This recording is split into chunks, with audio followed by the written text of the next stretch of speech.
Fala pessoal, tudo bem? Que prazer encontrar com vocês novamente aqui no nosso Papo Saúde, esse podcast que já é o podcast mais aguardado e mais esperado dos nossos usuários e dos nossos clientes da nossa querida Unimed. Hoje eu recebo aqui duas figuras muito importantes para a gente conversar sobre a nossa estrutura para oncologia Itaúna e, claro, também essa campanha maravilhosa que é o Outubro Rosa. Eu recebo aqui hoje elas, Gabi, enfermeira especialista no segmento que nós vamos conversar hoje, e ela, doutora Ana, que também vai trazer para a gente várias informações sobre mastologia e tudo mais. Sejam muito bem-vindas, meninas. Obrigada. Obrigada. Primeiramente, eu gostaria de agradecer pela oportunidade, pelo convite. É um prazer estar aqui representando o Centro Oncológico do Hospital Manuel Gonçalves, né, em prol desse trabalho da Unimed. Excelente, seja muito bem-vinda, Gabi. Obrigada. Eu também gostaria de agradecer a oportunidade, o convite, pela importância da divulgação, né, da campanha do Outubro Rosa, a conscientização sobre o câncer de mama, um bom serviço para a comunidade. Excelente, eu tô vendo aqui que vocês estão com uma camisa muito bonita, né? Pode mostrar aí para as câmeras aí, uma Isso mesmo. campanha que é uma das campanhas que mais ganharam força nos últimos anos. É isso mesmo, Gabi? A campanha vem ganhando força e a conscientização está acontecendo? Isso mesmo, isso mesmo. O Outubro Rosa, ele vem trazer para nós a prevenção, o quão importante, né, a prevenção e o diagnóstico precoce. Então, cada vez mais isso precisa estar, para a população, para as pacientes, né, e para todo mundo. Excelente. Doutora, eu estou aqui muito curioso, quero fazer uma série de perguntas, inclusive sobre câncer de mama masculino, hein, que eu gostaria de saber Sim. se existe, se não existe, daqui a pouquinho você guarda para me responder. O quanto uma campanha dessa é importante para a sociedade e o quanto uma campanha dessa é importante aqui no nosso Brasil e na nossa cidade de Itaúna. Então, a importância do Outubro Rosa é mais uma questão mesmo da conscientização, né, sobre a importância da realização, principalmente da mamografia como um rastreamento, né? Além disso, a gente nessa campanha também a gente orienta os principais sinais e sintomas que a paciente deve estar atenta como suspeição do câncer.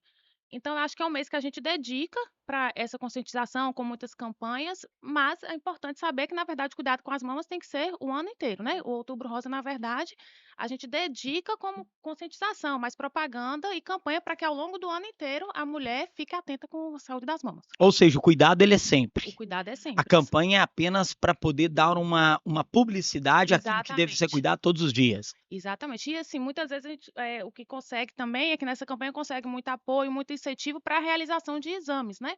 Então é uma oportunidade que a paciente tem, que durante o ano não conseguiu fazer os exames, ela consegue ter essa oportunidade agora em outubro, que aumenta muito a demanda, né? Muitos serviços ficam mais disponíveis, né? Gabi, tudo bem, né? Ô, Gabi, conta pra gente aqui um pouquinho sobre essa estrutura que nós temos aqui em Itaúna, né, do centro oncológico e assim por diante, e o que que a gente encontra lá quando a gente precisa utilizar. Sim, claro.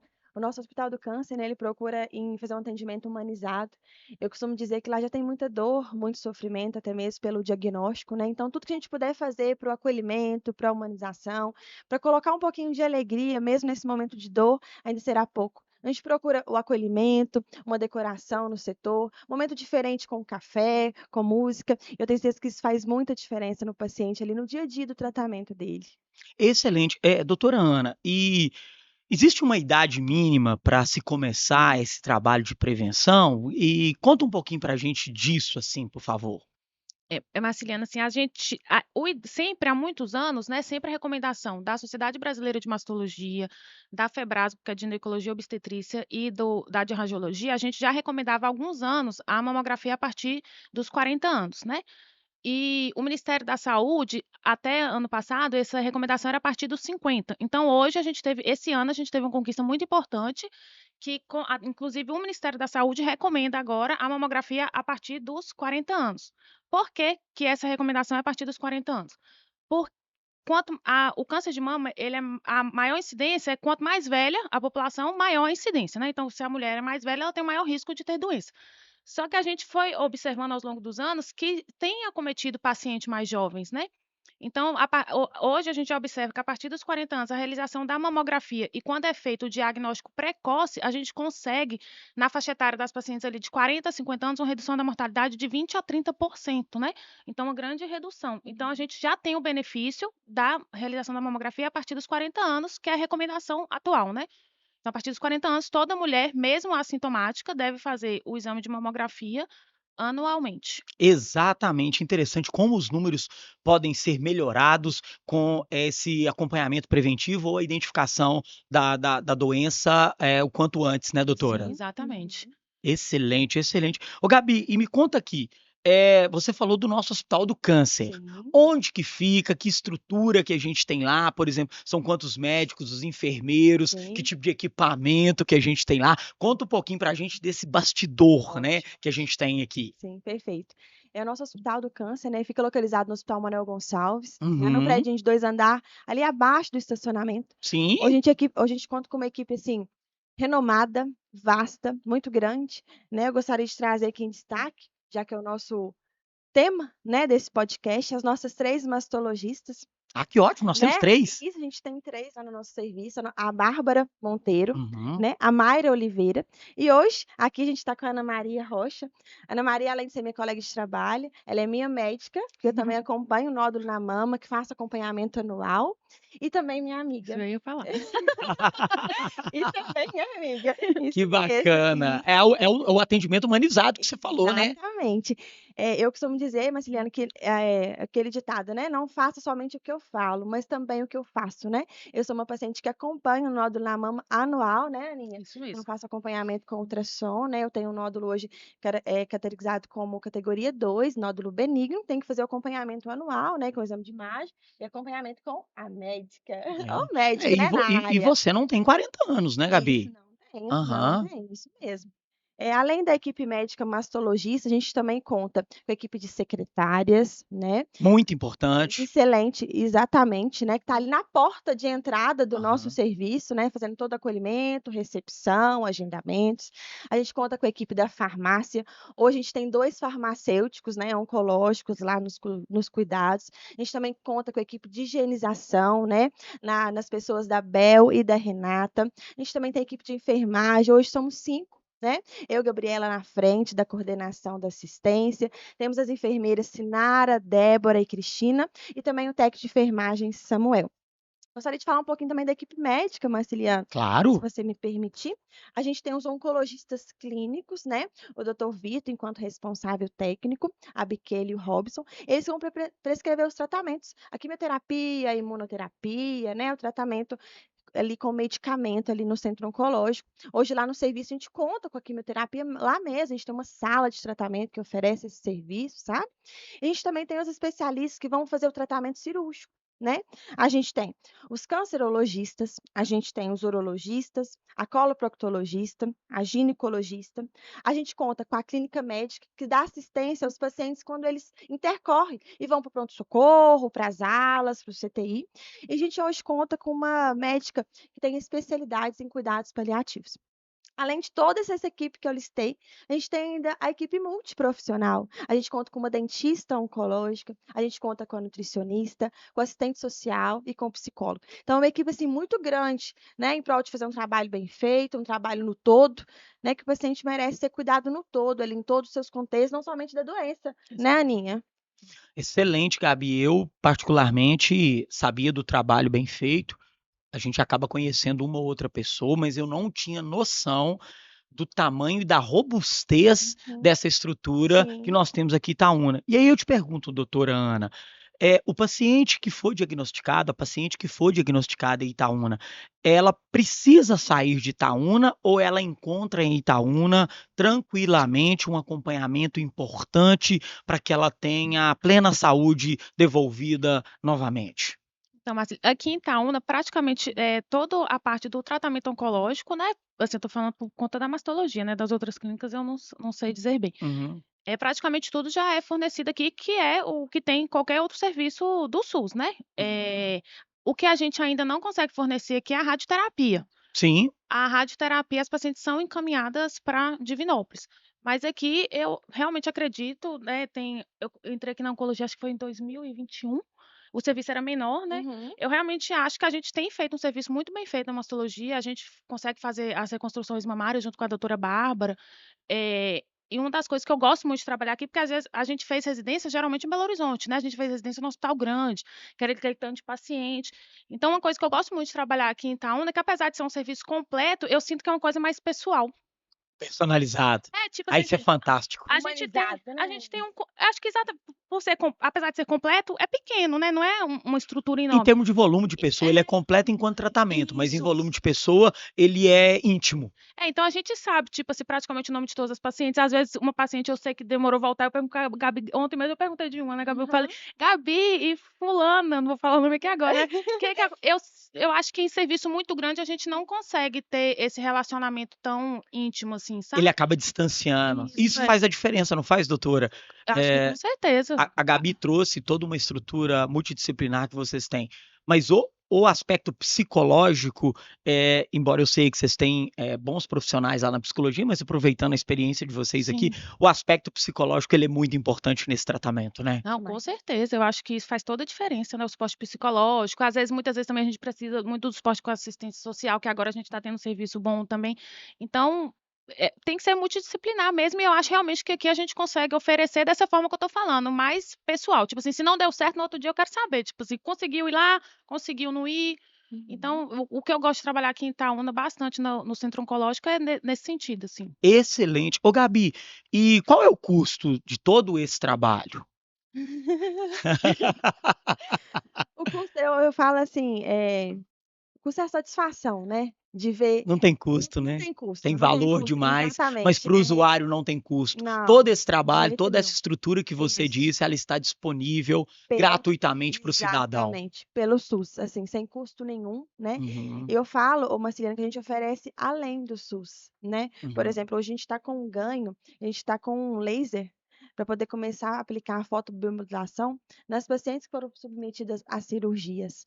Então, isso é um ganho, porque isso é além do SUS, né? Isso é uma Uhum. coisa assim, como a Aninha bem disse, né? É algo íntimo ali, algo que a gente oferece para aqueles pacientes que estão naquele serviço, sabe? Então, graças a Deus, hoje nós temos uma estrutura que não deixa a desejar nada com os grandes hospitais que a doutora já trabalhou, para atender praticamente tudo que o nosso usuário precisa dentro dessa questão da mastologia. Da mastologia eu falo com tranquilidade, Marcelo. Isso o que não oferece é a radioterapia.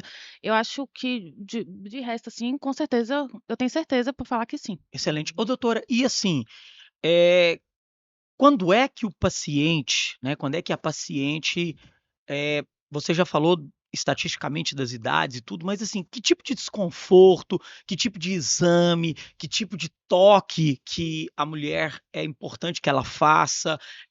Normalmente isso é ensinado, nas consultas ginecológicas ou não? É importante a pessoa marcar uma consulta ou procurar um mastologista para poder entender sobre o seu corpo? Como é que funciona isso? Então, assim, as pacientes, né, que elas não estão nos 40 anos, que ainda não estão na idade de rastreamento, ou quando elas estão no que a gente chama de intervalo, né? Ela fez a mamografia, entre e falta um ano para fazer outra mamografia, o que que ela tem que ficar atenta à saúde das mãos para poder procurar o mastologista, né?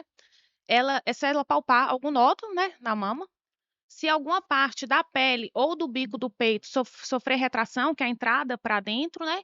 Se sair sangue pelo bico do peito, ou se tiver a mama ficar toda vermelha, alguma alteração na textura da pele. Então, esses são os sinais mais preocupantes que, fora do período da mamografia, a paciente deveria preocupar e procurar um mastologista. Excelente. E me diz uma outra coisa, tem dor ou às vezes ela é silenciosa? Esse nódulo ele é É, silencioso? A maioria das vezes é indolor, sabe? Muitas vezes tem uns pacientes que falam assim, porque câncer não dói. Alguém falou comigo que câncer não dói.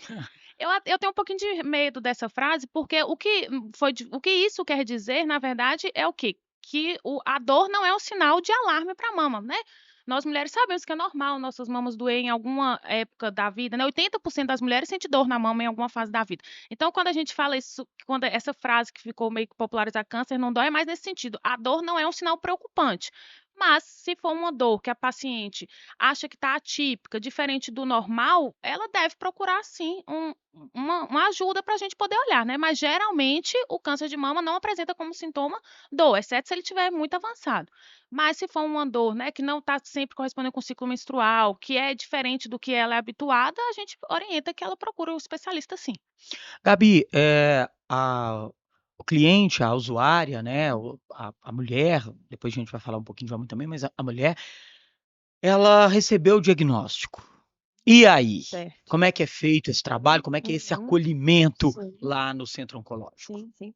Marciliana, a gente acolhe pacientes com diagnóstico fechado de câncer e também com alta suspensão para fim de diagnóstico, né? Então, se Uhum. o médico lá na atenção primária, na atenção secundária, ou na atenção, né, particular, suspeitar de algum nódulo, né, de algum possível câncer, ele já pode encaminhar para a gente fazer esse diagnóstico, né?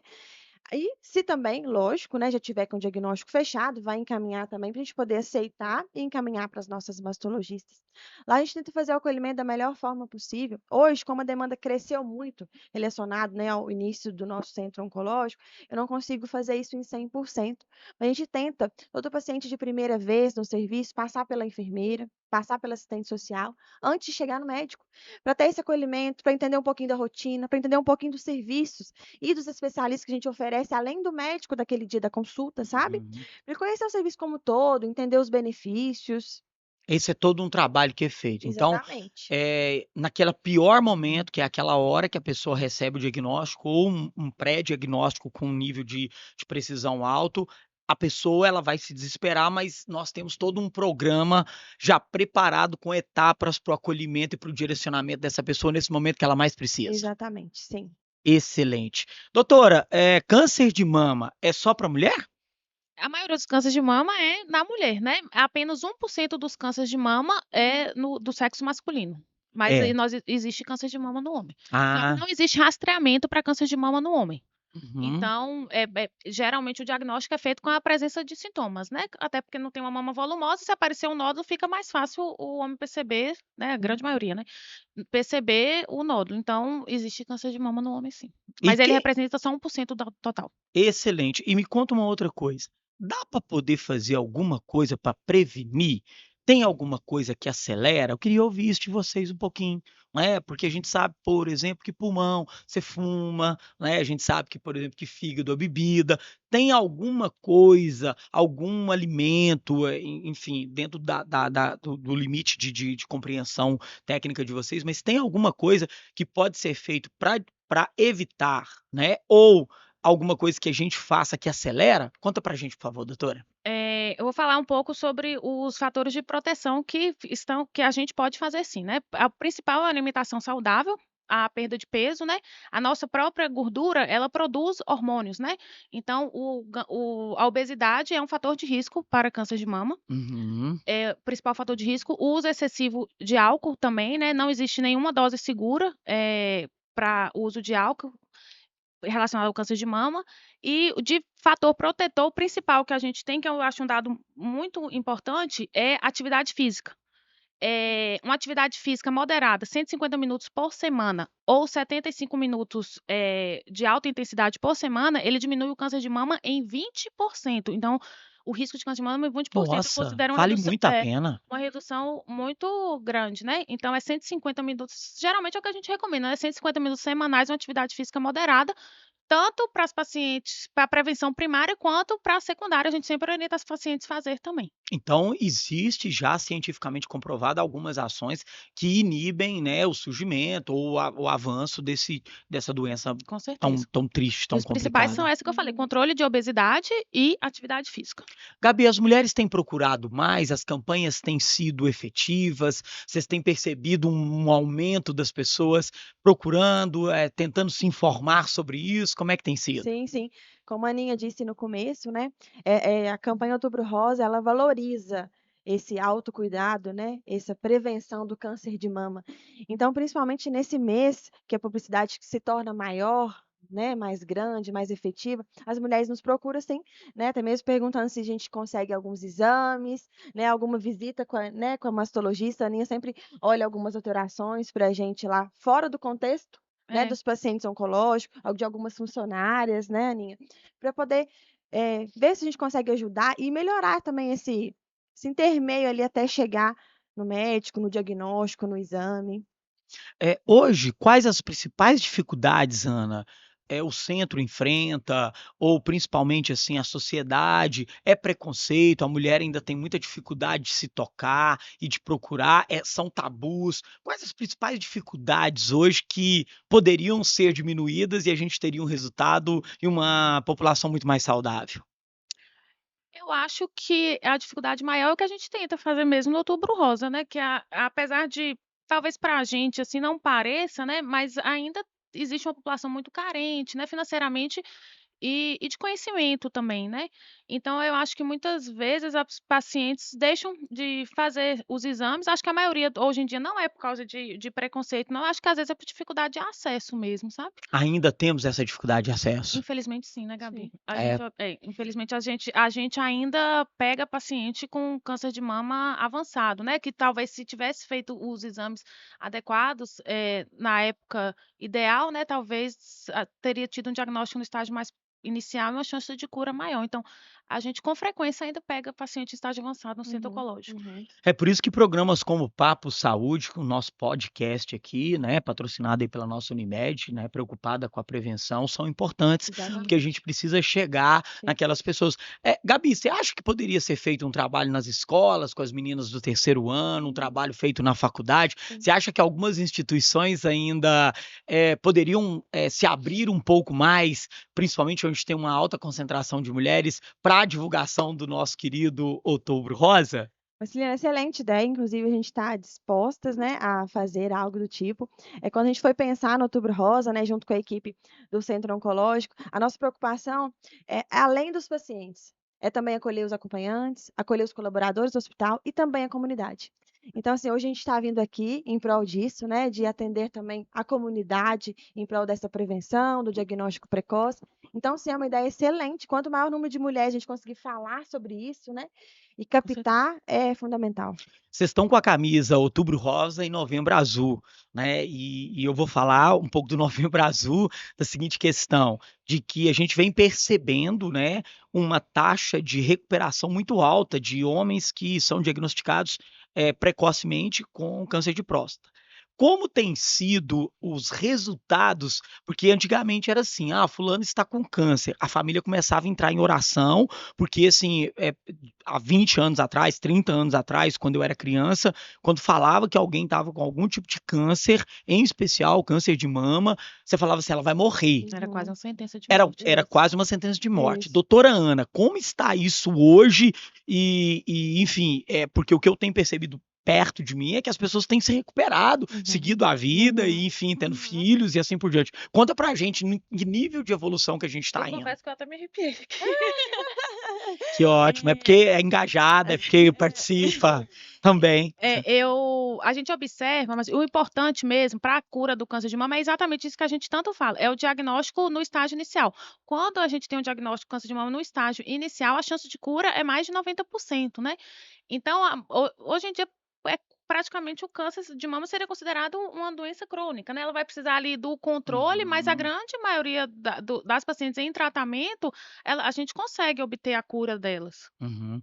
Ô, Gabi, e falando desse atendimento humanizado, onde a enfermagem, juntamente com o departamento de medicina, dá show, né? Eu brinco muito que, assim, eu sou um apaixonado por equipes que têm essa relação que vocês têm, enfermagem, medicina. Eu acho que isso, o cidadão ganha muito com isso. Como é que é feito, como é que fica a questão da estética, como é que fica a mulher quando ela tem que fazer uma retirada, alguma coisa nesse sentido? O nosso centro, ele também apoia nisso? Como é que é? Conta um pouquinho da sua Sim. experiência nesse sentido. Mexer com a autoestima, né, com a Sim. beleza sempre mexe com a gente, não tem jeito. Uhum.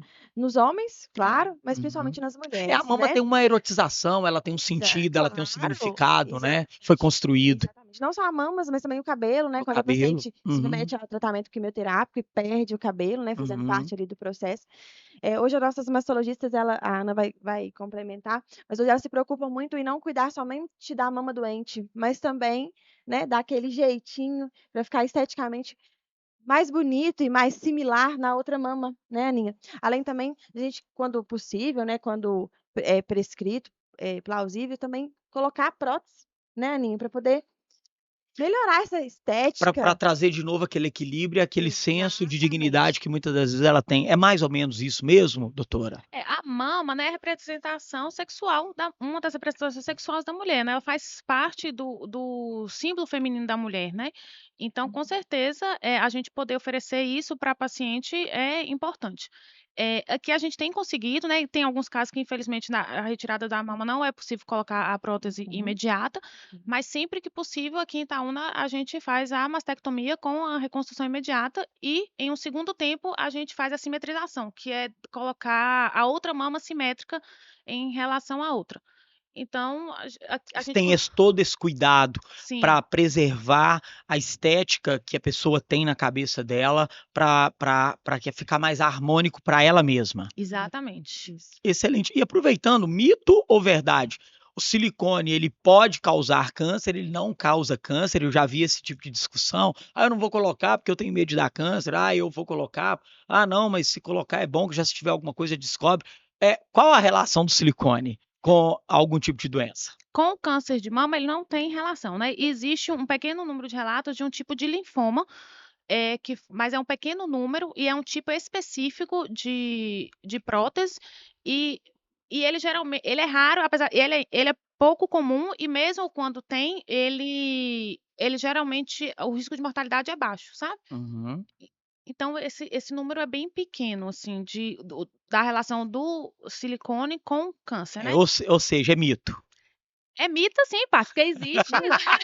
Para o câncer de mama é mito, então. Para o Para câncer o de câncer mama de em mama é mito. ambulância, o que pode acontecer é porque, às vezes, o silicone ele pode dificultar o Sim. diagnóstico precoce, porque pode ser uma lesão que está ali atrás Ah, do sim. músculo, né? Uhum. Então, alguns estudos mostram que o silicone ele reduz, a gente vê em 30% o parênquima mamário. Mas, apesar de ele retardar um pouco o diagnóstico do câncer de mama, ele não impacta na mortalidade. Excelente. Gabi, a gente avançou tecnologicamente? Hoje, o que a gente tem de tecnologia é muito diferente de 20 anos atrás? Hoje a gente teve um avanço muito grande no nosso centro oncológico referente às biópsias de próstata, né? Você falando um pouquinho do universo masculino. Antigamente, essa biópsia de próstata a gente fazia, mas de forma terceirizada. Hoje a gente conquistou todo o material, todo o equipamento, e a gente faz no ambulatório mesmo da oncologia, né? Além da biópsia de próstata, no ambulatório a gente faz também biópsia de rim, de fígado e de mama, né? Além também das biópsias que são necessárias fazer no bloco cirúrgico. Quando eu falo assim, eu me refiro a essas biópsias mais simples, no centro oncológico, com anestesia local, procedimento mais tranquilo, né? Além da biópsia de próstata, que foi um grande avanço para nós, algo que eu mencionei no início, né, foi a conquista desse laser, né, com o intuito da gente promover para cirurgias, né, uma facilidade na cicatrização, né, diminuir o pós-cirúrgico, diminuir a internação. A gente está sempre preocupado em melhorar o serviço, o sistema, né? E para isso a gente conta, Marciliano, com equipes, com parcerias, né? Com instituições parceiras, com recursos, porque, como eu disse também, esses recursos não são fornecidos pelo SUS, né? A gente Claro. faz de alguma forma, com ajudas, para a gente conquistar isso em prol do paciente, que é o único nosso objetivo, é fazer mais sempre para o paciente. Doutora Ana, e vamos fazer uma mensagem final, faz um resumo de tudo aquilo que você trouxe aqui, da importância, dos cuidados, né, no auge da sua experiência de dia a dia com o paciente. Deixa uma mensagem final pra gente aí em relação ao Outubro Rosa. Então, assim, a mensagem final que eu vou dar é basicamente a campanha do Outubro Rosa mesmo, né? Que todas as mulheres elas devem, a partir dos 40 anos, realizar a mamografia. Se ainda não fez, procurar algum serviço, né, para poder realizar. Aquelas pacientes que têm história familiar positiva, né, os parentes de primeiro grau também que teve câncer de mama ou algum parente que teve câncer de mama masculino, elas devem procurar um mastologista antes, que às vezes a gente tem que propor um rastreamento específico para essas pacientes. E a atenção à saúde das mamas, né? Hoje em dia a gente não orienta uma sistematização do autoexame, né? Que acho que antigamente sempre era orientado os pacientes a fazer o autoexame tipo uma vez no mês. Hoje em dia essa sistematização a gente não orienta, mas a gente orienta que a paciente esteja sempre atenta à saúde das mamas e se perceber esses sinais que eu falei, né? Principalmente um nódulo palpável, uma área endurada, a retração da pele ou do bico do peito, alteração da coloração ou do aspecto da pele e sair sangue pelo bico do peito, que também ela procure o serviço de saúde para ser avaliada e, se caso for a doença, ter a oportunidade de um diagnóstico precoce e a possibilidade de um tratamento com cura. Excelente, Gabi. E a sua mensagem para o Outubro Rosa? Marcelo, eu gosto de dizer que é muito mais fácil e mais tranquilo cuidar da saúde do que cuidar da doença. Então, que possamos nós, além de nos conhecer, conhecer nosso corpo, estar com visitas frequentes ao médico, né, para poder fazer os exames periódicos, no objetivo de diagnóstico precoce, e com isso cuidar da nossa saúde, não só saúde física, mas também mental, emocional, enfim. Esse Ex é meu recado. excelente. Senhoras e senhores, recebemos aqui Gabi e doutora Ana num bate-papo gostoso e principalmente importante e reflexivo sobre o Outubro Rosa. Gabi, muito obrigado pela sua Obrigada. presença, foi um prazer ouvi-la. Eu que agradeço. Obrigadão, viu, pela oportunidade. Volte sempre, tá? Não é um prazer. Doutora, que esse sotaque maravilhoso aí, né? Esse sotaque. De onde é essa, doutora? Eu sou baiana, mas eu moro em Minas tem 21 anos. Ah, Continuo com pois é. sotaque. Mas ainda tem um sotaque muito bom, Mas gostoso. eu Tinha tô hora que eu adorando falava, meu será que sotaque. ela é baiana? Será que ela é pernambucana? Será que ela é mineira? Que coisa Eu boa. adoro quando percebe meu É, não, sotaque. percebi desde a primeira, eu adoro sotaques, né? Obrigado por Eu ter que vindo, tá? agradeço Com a essa alegria toda oportunidade. de vocês duas, que são amigas. A gente vê que tem uma sinergia excelente. Então, meus amigos, ficamos aqui mais uma vez no nosso Papo Saúde, esse local gostoso e principalmente importante para a nossa vida. A sua informação a um clique de você. Espero todos vocês de novo no nosso próximo episódio. Um abraço e viva o Outubro Rosa!